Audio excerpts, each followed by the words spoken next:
Hi everyone, welcome back to my channel, Paper Therapy with Amy. Here is a photo of me that I took on Sunday, a selfie. It was so nice out I could sit on the deck. You can see here in this spot that my printer had a hair on it or something, and there's a little spot on it, so I'll have to try and cover that up. This is Make It From Your Heart Volume 3, and I'm going to use it as a jumping off point for my layout. I am only using one photo, but I will use the left-hand page and kind of use the same background, even though I'm not using 3 photos. I've decided to challenge myself, and I will not be using any full sheets of cardstock for this layout. I'm only going to use scraps of paper that I have, and I've picked a few out that will go with my top in this picture.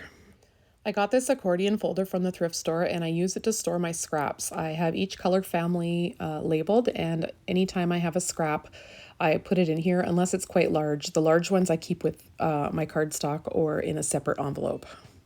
I'm not sure what this little printed piece was doing in there, but I think I'll use it on this layout. I'll bring in my Versamat to start planning how I'm going to lay out these background papers.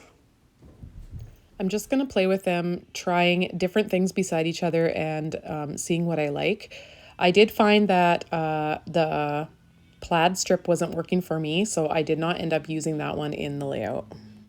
As I was messing around with this, I realized that I wanted the top and the bottom to be the same kind of cardstock, because then it looks like it's one sheet. I don't know if that really matters, but that was a decision I made, so I decided to move the green till the center of the layout. I took this picture just on Sunday. After morning church, I came home and I was running around the house getting lunch ready and such, and I was kind of overheating, so I thought I'll just go out on the deck. It's really sunny out there, but it was so nice and warm out there. I could just sit in a lawn chair and enjoy the heat of the sun that was kind of coming down on me and reflecting off the house. Our deck is straight south facing, so it does get a lot of sunlight. I believe this is almond cardstock I'm using for a mat, and I'm also using it on the top and the bottom of the layout, so it kind of looks like the layout's created on an almond piece of paper. I've made my decision about how I'm going to do the background, and I'm using the measurements from the book, but I'm adding one more strip across the back.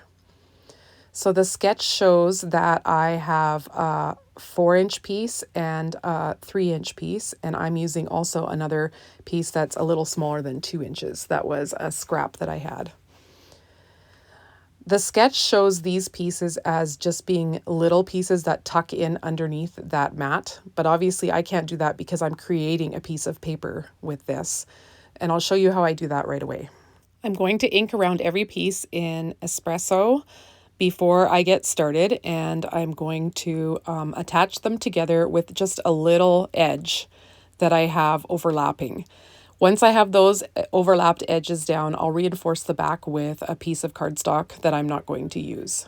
For this process, the Versamat was very handy.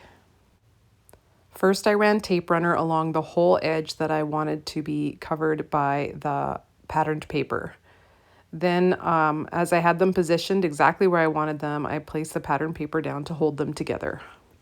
I did the same with the white strip on the bottom, and then I used a few zip strips on the transitions. So this had my background all ready to go. I just added a large piece of cardstock in a color that I don't use very often. It's an old retired color, and I put that on the back to kind of reinforce and hold all the pieces together a little bit better. Once I turn this over, you'll see that the layout is starting to take shape with horizontal lines in the background. I used glue just to make sure that it was firmly stuck there. Then I started to ink around my picture mat and think about how I was going to place that on the page. I knew I definitely wanted the paper with a bit of brown on it that is from a previous mix-in. I have so many paper scraps, just like most of you crafters do, and I really wanted to challenge myself not to cut into a 12 by 12 sheet of paper. I needed to create the mats that the photos are on, and I didn't have a piece big enough, but also I didn't have any of that green left over other than full 12 by 12 sheets for creating some leaves. So I decided to cover up the green with this patterned green, which is almost identical. I probably just could have used it for the leaves and that would have been fine, but Since I had enough, and it's also a scrap in the scrap bin, I decided to glue it down and then use what I had left for leaves. And of course, I measured wrong and cut it slightly too short. So I thought I need another little zip strip there to cover up that. And what better than bringing some of that black and white down to the bottom of the page. So I used this paper and I patched it in the middle. But the seam should be covered by the photo mat or the photo mats that I'm going to use. So now I just have to create that centerpiece on the drawing of the area where the photos are actually placed on. I really like that brownish piece of paper that I was using for a mat because it kind of matches my hair and the deck. But I needed something to really anchor the photo. So I found this piece of black with a diagonal line on it, and I thought this works. This really draws your eye to the focal point, which is the photo.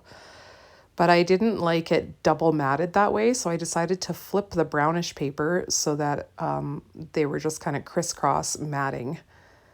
I do actually cut that top piece off there so that mat isn't quite so big. It's actually just framing the photo. I do have another video where I show you the drawers that I have for using to store my embellishments. And in those drawers, I have some wood grain embellishments. So I brought those out, and I have some gray embellishments, pardon me. So I brought those out, and I also cut myself some leaves in both green, the green that's in the background, and this vellum paper. So this is the fun part, trying out arranging the leaves in different ways and seeing what I like the best. Just so you know, that shining bright spot in the background on the picture is the sun. It is not the light reflected on my photo in my craft room. I have a scrap of paper that looks like a ledger or notebook page, and after I'm kind of fussing around for a bit, I remember, oh yeah, I was going to add that in for some journaling explaining why I'm actually documenting this photo. I also had this burlap, and I really wanted to try and work it in somehow as well.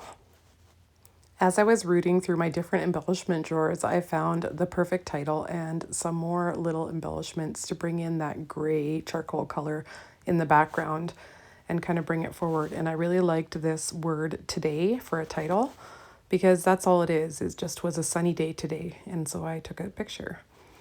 So I am going to use these wood grain embellishments and some of these dark gray embellishments from an older paper pack. And I'm going to try to use elements of each in each cluster that I make. At this point, I decided I knew kind of where I was going. So I removed the photo and glued down a few more layers. I also glued some green on the back of this little flag so that the green would show through for the heart. Everyone knows how I like to ink things. So yes, I did ink the edges of the leaves as well. Another way you can do this is to just have a scrap piece of paper and use the blending brushes to blend the edges, but I just find this quicker since I always have my little ink edging tool on hand. It's really fun to arrange this greenery and put it here and there and try and get it perfect. I wish I was as good at arranging flowers as I am at arranging papers on a page. I really hope you're enjoying watching me create this layout, and if you are, I'd really appreciate it if you'd hit that thumbs up button just to let YouTube know that you're enjoying the content. Also, if you haven't subscribed yet, I'd love to have you. We are a fun community of scrapbookers and crafters, and we love to comment on each other's videos and encourage one another.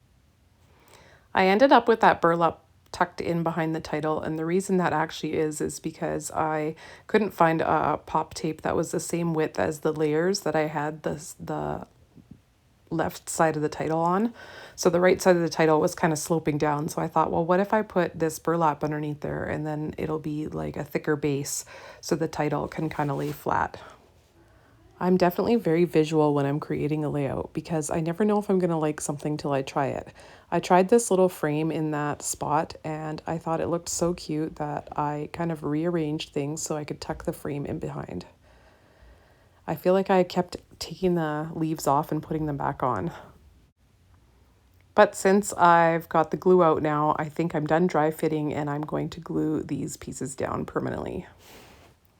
I had some of the wood grain and some green in the heart in the top right corner, but I just needed a little bit of the gray paper that the title is on, the gray embellishments. So I added a little spot for the date. I always do my journaling first in pencil and then in pen, and once I got that done, my layout was finished. Well, I'm going to call this layout done. If you're wondering about those drawers I was talking about where I put my embellishments in, I will pop that video up on the screen at the end of this one. Thanks again, and don't forget to hit that thumbs up button. See you next time. Bye.